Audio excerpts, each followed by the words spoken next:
claims they are. He has not fought them as I have done, or he would know they are as fierce as the Blackfeet when aroused." No one disputed the point.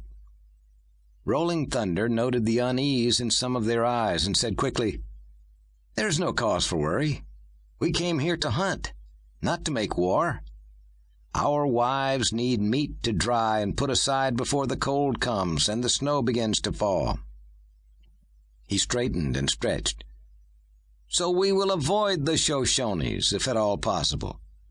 Not because we are afraid of them, but because our families are depending on us." His words had the desired effect. The others smiled or voiced agreement, and Little Dog visibly relaxed. Pleased with himself, Rolling Thunder rode on. Since he was the organizer of the hunt, it was his responsibility to see that everything went smoothly. If they took to bickering among themselves, they would hunt poorly. They might fail to down a single elk, and under no circumstances would he return to the village empty-handed.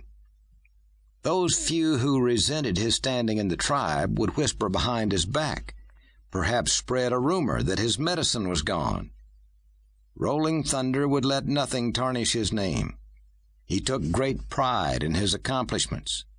At the age of 15, he had counted his first coup on a Nez Perce, and ever since he had steadily added to his prestige until he was now widely respected and admired.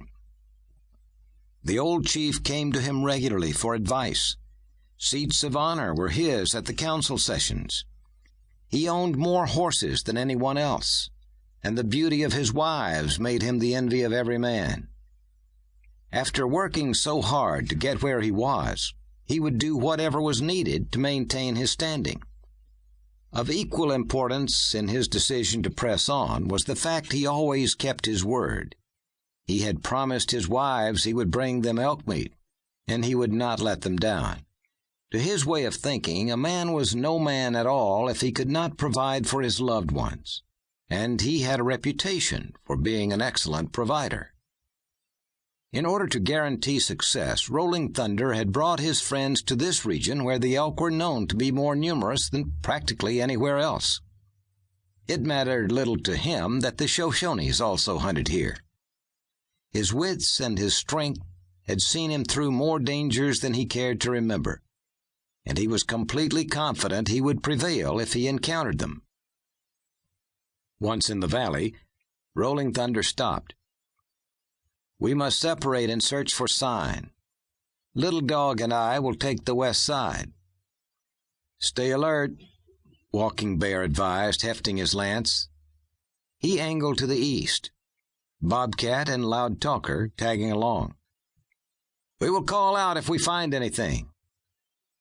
The only sounds were the dull thud of hoofs and the noisy gurgling of a swift stream meandering along the valley floor.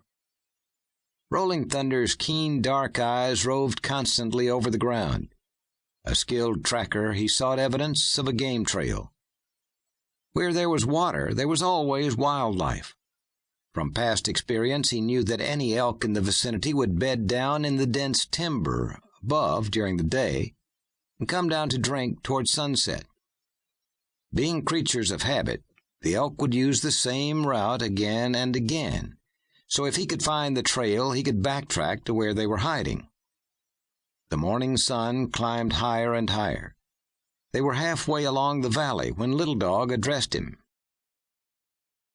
"Do you think any of the others suspect the true reason you insisted we come so far south?" Rolling Thunder's iron will served him in good stead. He continued riding, his face impassive, and remarked absently, "I do not know what you mean." "You can fool them, my friend, but not me. We have been like brothers since childhood. I know your ways better than I know my own." "You speak in riddles." "Do I?" Little Dog said. "If so, it is a riddle you understand, and I am surprised you have not told them the truth. They are almost as close to you as I am." "Speak with a straight tongue." "Very well.